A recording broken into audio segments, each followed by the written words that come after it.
गेहूं की फसल से अच्छा उत्पादन लेने के लिए क्या ज़रूरी है? देखिए, पहली चीज़ तो वैरायटी ज़रूरी है। वैरायटी हमने अच्छी वाली लगाई, नई लेटेस्ट वैरायटी लगाई जो सबसे ज़्यादा उत्पादन हमें देती है, उस वैरायटी का हमने सिलेक्शन किया है। अब दूसरी चीज़ साथियों, खाद और उर्वरक।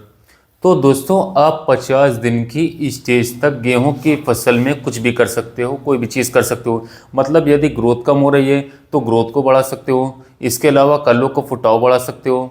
नॉर्मली मैंने देखा है दोस्तों कि हमारे यहाँ पर लगभग 20-22 से ज़्यादा कल्लों की संख्या जो है नहीं मिलती है एक पौधे से।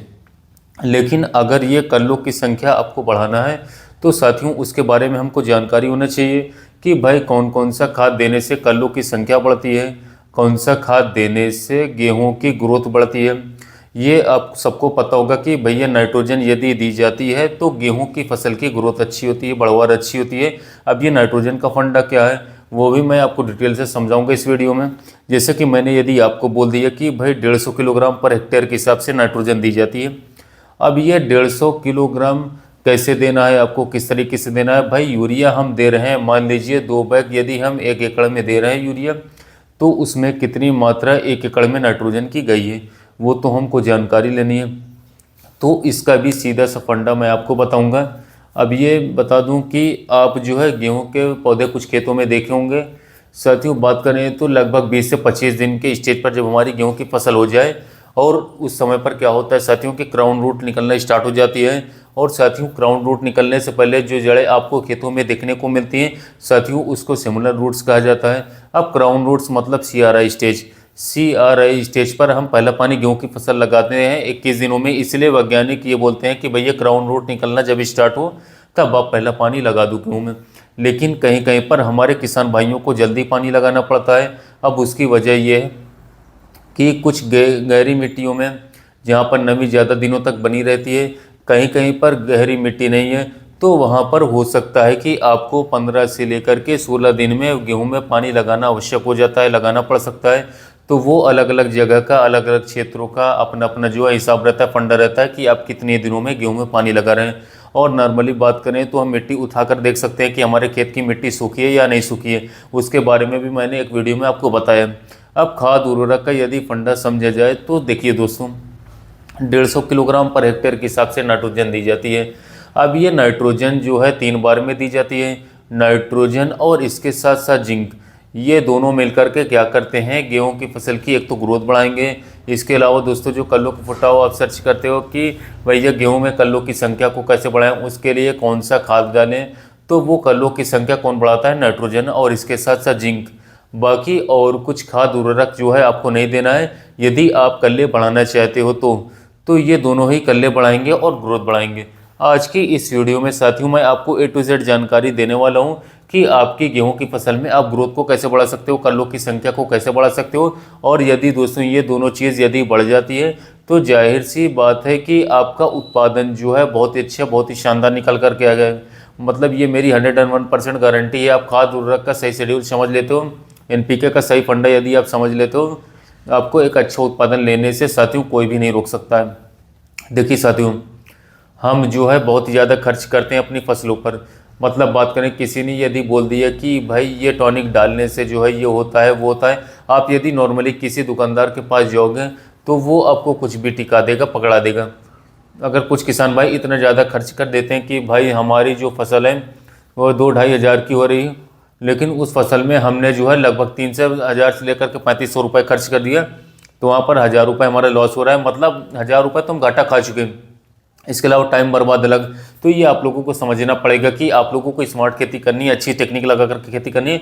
और हमारी हर संभव यही कोशिश रहती है कि भैया कम खर्च में आपको ज़्यादा से ज़्यादा मुनाफा हो, तो यही हमारा टारगेट रहता है। अब देखिए दोस्तों, पहली बात हम समझ लेते हैं कि नाइट्रोजन यूरिया में कितनी होती है, 46%। और इसके साथ साथ इसके अलावा DAP में नाइट्रोजन कितनी होती है, 12%। तो दोस्तों अब आपको 1 एकड़ में लगभग बात करें तो 2 बैग डालना है। अब ये 2 बैग यूरिया के कैसे डालने हैं आपको दोस्तों, जब आप पहला पानी लगाओगे, पहला पानी आपने लगाया 21 दिनों में, उससे पहले 1 बैग डाल दिया। इसके अलावा दोस्तों दूसरा पानी जब आप लगाओगे तो 1 बैग दूसरे पानी लगाने से पहले आपको लगाना है। पहला पानी जब भी आप लगाओगे गेहूं की फसल में तो उसमें आपको जिंक जो है 10 किलोग्राम पर हेक्टेयर पर एकड़ के हिसाब से डालना है। इसके अलावा 10 किलोग्राम आपको सल्फर भी देना होगा गेहूं की फसल में। ये दोनों आप यूरिया में मिक्स करके बिखराव कर सकते हो पहला पानी लगाने से पहले। अब कुछ किसान भाइयों के लिए ये समस्या होती है कि भाई पहले स्टार्टिंग में बेसल डोज में नाइट्रोजन, फास्फोरस, पोटाश इन सब का कॉम्बिनेशन सही नहीं रख पाते हैं, या फिर इनकी थोड़ी बहुत यदि कमी रह गई है तो कई बार क्या होता है कि फसल जो है पीली पड़ने लगती है, या फसल जो है सतियों या पौधे का विकास सही नहीं हो पाता है, या फिर यूँ कहिए कि ग्रोथ रुक जाती है या फिर ग्रोथ कम होती है। तो ये सारी चीज़ें देखी जाती हैं जब हम किसी पोषक तत्वों की कमी रखते हैं हमारी फसलों में।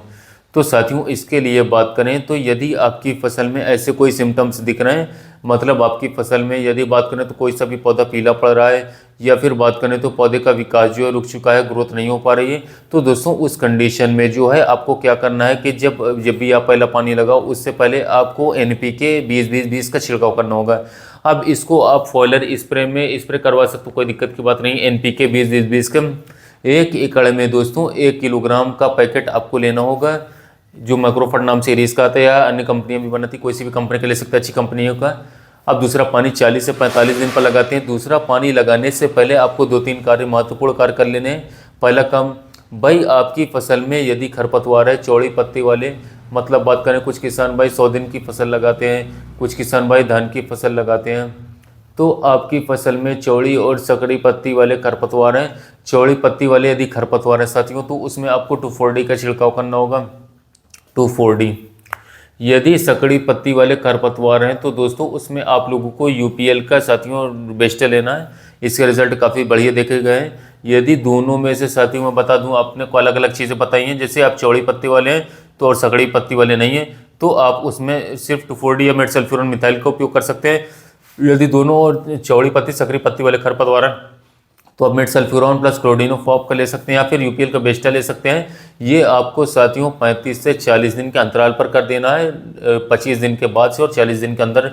एक चीज़ का आपको और ध्यान रखना होगा, खेत में नमी होनी चाहिए। यदि खेत में नमी नहीं साथियों तो हो सकता है कि आप जो दवाई का छिड़काव कर रहे हैं उसका सही रिजल्ट आपको देखने को न मिले, और हमारी फसल पर ज़्यादा से ज़्यादा इफेक्ट भी आपको देखने को मिल सकता है।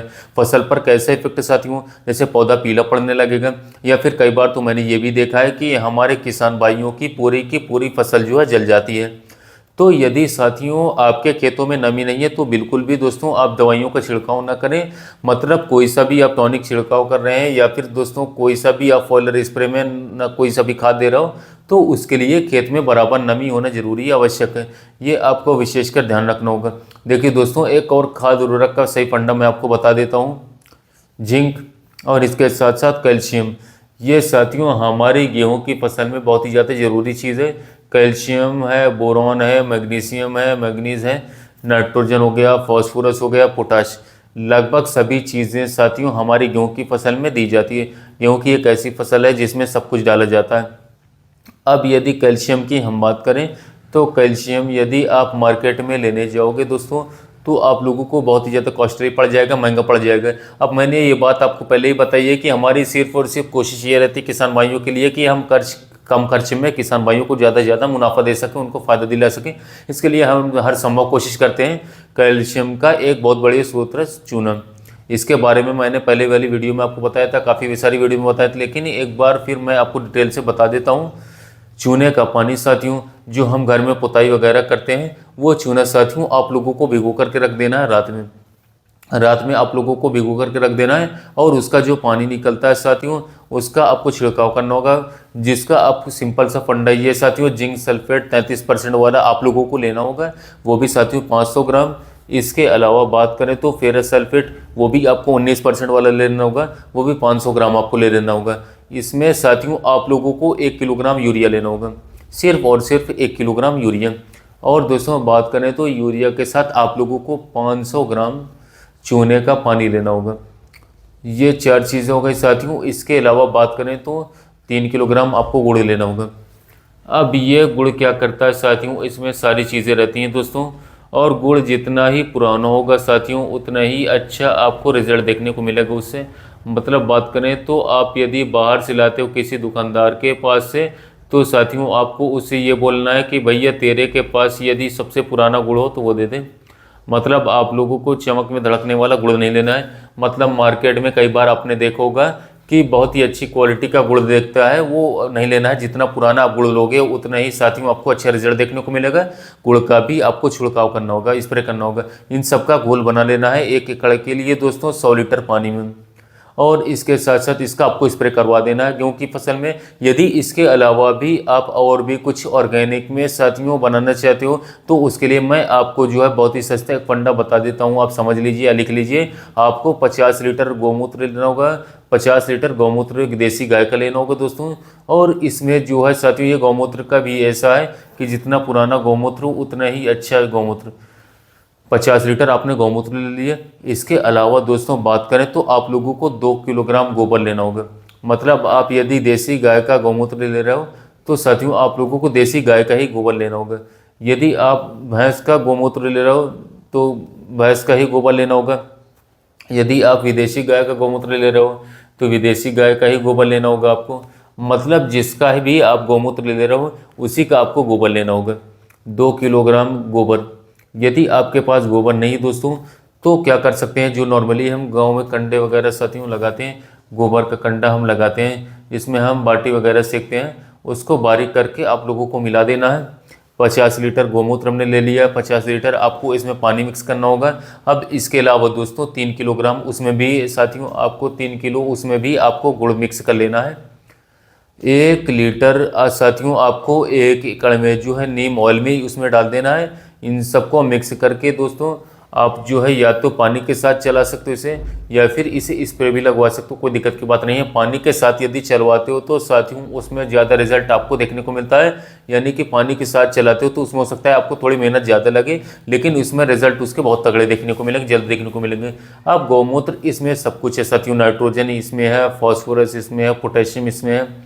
इसके अलावा दोस्तों बात करें तो मैग्नीशियम, आयरन, कैल्शियम सब कुछ साथियों, और कुछ आपको देखने की ज़रूरत नहीं पड़ेगी साथियों।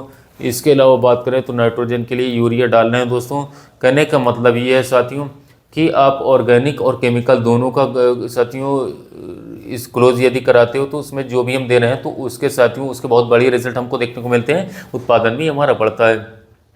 अब साथियों नेचुरल पोटाश, कुछ किसान भाई जो हैं पोटाश, नेचुरल पोटाश और उसके साथ साथ उसमें फॉस्फोरस में दोनों में साथियों क्लोज करवाते हैं, तो वो भी बहुत ज़्यादा बेनिफिट देखने को मिलता है। तो उसमें भी बहुत ज़्यादा बेनिफिट हमको देखने को मिलता है। फसलों के लिए साथियों बहुत ही आवश्यक है ये चीज़ें कि आप लोग जो है एक केमिकल ले लीजिए और एक ऑर्गेनिक प्रोडक्ट ले लीजिए साथियों, वो दोनों को क्लोज करा करके फसलों में डालिए साथियों। उसमें जो है साथियों उसमें बहुत ही अच्छे जमा होता है फसल का, बहुत ही अच्छी ग्रोथ होती है फसल का। इसके अलावा उत्पादन भी आपको उस चीज़ से बढ़ेगा।